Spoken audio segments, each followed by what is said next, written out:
அஸ்ஸலாமு அலைக்கும் வரஹ்மத்துல்லாஹி வபரகாத்து. நாம் ஒரு வருடமாக செய்த அனைத்து அமல்களும் இந்த மாதத்தில்தான் அல்லாஹ்விடம் எடுத்துச் செல்லப்படுகின்றது. நபி அவர்கள் நஃபீலான நோன்பை இந்த மாதத்தை போன்று வேறு எந்த மாதத்திலும் அவர்கள் அதிகமாக வைத்ததில்லை. அந்த மாதம்தான் ரமதானுடைய மாதத்திற்கு முன்னால் வரக்கூடிய ஷாபானுடைய மாதம்.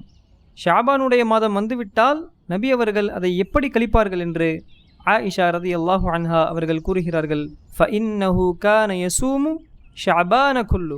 ஷாபான் மாதம் முழுக்க நபி அவர்கள் நோன்பிலேயே கழிப்பார்கள். நபி அவர்கள் ஏன் இந்த மாதத்திற்கு இவ்வளவு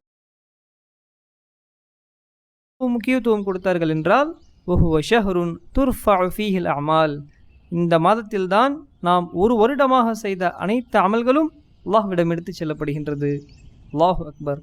இந்த ஷாபான் மாதத்தை சாதாரணமாக நினைக்காமல் பொக்கிஷமாக நினைத்து அமல் செய்வதற்கு அல்லாஹ் நமக்கு உதவி செய்வானாக.